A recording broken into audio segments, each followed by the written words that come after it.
Thursday நான் வந்து ப்ரெஷரட் தோசை பிரேக்ஃபாஸ்ட்டுக்கு மஷ்ரூம் பிரியாணி மாதிரி பண்ணியிருந்தேன். தொட்டுக்க வந்து அந்த மாங்காய் வெல்லத்தோடு சேர்த்து. டின்னர் வந்து சப்பாத்தி, முட்டை கிரேவி. ஸோ ஃபஸ்ட்டு மார்னிங் எழுந்திரிச்சோடனே நான் பாஸ்மதி அரிசி ஊற வச்சுட்டேன். பாஸ்மதி அரிசி வந்து ஒரு 200 கிராம்ஸ் இருக்கும். அதுக்கப்புறமா வந்து ஒரு பேனில் வந்து நான் ஃபஸ்ட்டு வேர்க்கடலை வறுத்தேன். ஏன்னா நான் வந்து மார்னிங் பிரேக்ஃபாஸ்ட் பிளான் பண்ணது வந்து பெசரட் தோசை. இது வந்து பச்சை பயிர் மொளை கட்டி பண்ணுறது. ஸோ இதை வந்து நான் ஒரு வாட்டி வாஷ் பண்ணிவிட்டு மிக்ஸி ஜாரில் மாற்றிட்டு இதில் கொஞ்சம் இஞ்சி, அதுக்கப்புறமா வந்து சீரகம், பச்சை மிளகா காரத்துக்கு கொஞ்சம் உப்பும் சேர்த்து நான் அரைச்சிருக்கேன். நான் ஃபைனலாக வந்து அதை ஆட் பண்ண அந்த வீடியோவில் நான் எடுக்கல. ஸோ கொஞ்சம் தண்ணி சேர்த்ததால கொஞ்சம் தண்ணியாகிடுச்சு.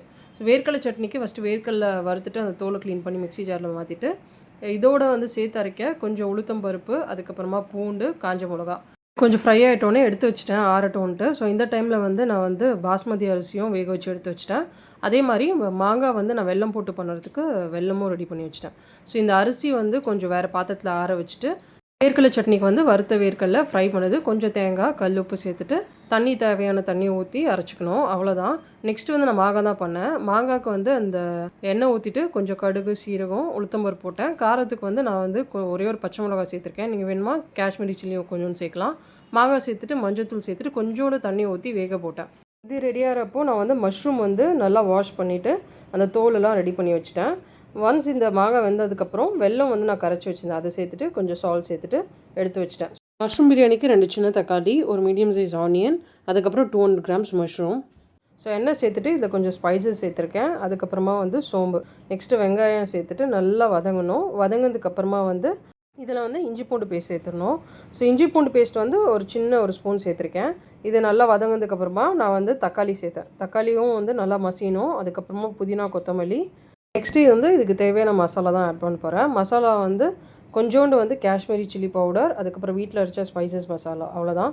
இதை ஒரு வாட்டி நல்லா மிக்ஸ் பண்ணிவிட்டு இந்த மஷ்ரூம் சேர்த்துட்டு இதுக்கப்புறம் நான் கொஞ்சோண்டு தண்ணி ஊற்றி மஷ்ரூம் லைட்டாக வேக வைக்கிறதுக்காக மூடி போட்டு குக் பண்ணேன். ஏன்னா அரிசி ஏற்கனவே குக் பண்ணி எடுத்தது தான். ஸோ மஷ்ரூம் லைட்டாக குக் ஆகினோடனே அரிசி வந்து குக்கான ரைஸ் ஒரு 80% குக் ஆகிருக்கும். அதை சேர்த்துட்டு சால்ட் சேர்த்துட்டு மூடி போட்டு ஒரு 15 மினிட்ஸ் தம் வச்சேன். அவ்வளோதான், ரெடி ஆகிடுச்சு. ஸோ மார்னிங் பிரேக்ஃபாஸ்ட் குழந்தைக்கு வந்து பெசரட் தோசையும் வேர்க்கடலை சட்னியும், ஸ்கூல் லஞ்சுக்கு வந்து நான் வந்து இந்த மஷ்ரூம் பிரியாணி தான் கொடுத்தேன். ரொம்ப நல்லா இருந்துச்சு. இது மாதிரி உதிரியாக அடியே பிடிக்கல.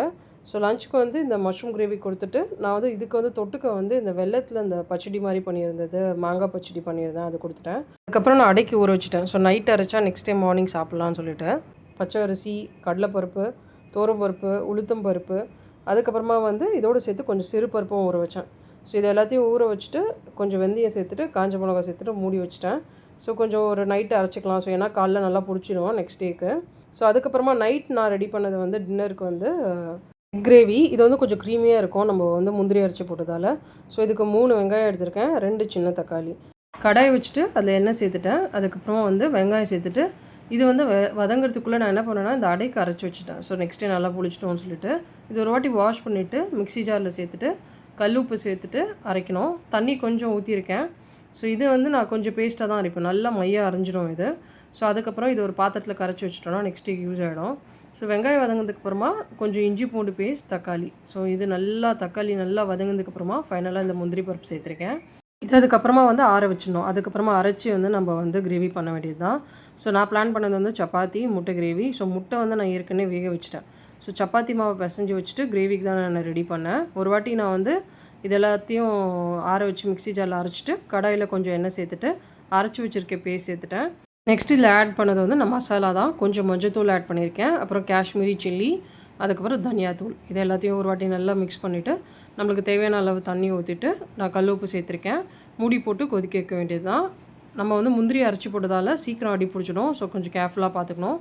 நல்லா கிரேவி குக் ஆகிட்டோன்னே நான் வந்து இதில் வேக வச்ச முட்டை சேர்த்துட்டு கொத்தமல்லி சேர்த்துட்டேன். அவ்வளோதான். அந்த கிரேவி ரொம்ப நல்லாயிருக்கும். சப்பாத்தி, தோசை, மோஸ்ட்டாக நான் பிரேக்ஃபாஸ்ட் பண்ணுவேன். ஸோ இன்றைக்கி முட்டை எதுவும் எடுக்கல அப்படின்னு சொல்லி தான் நைட் டின்னர் வந்து சப்பாத்தி, எக் கிரேவி பண்ணியிருக்கேன்.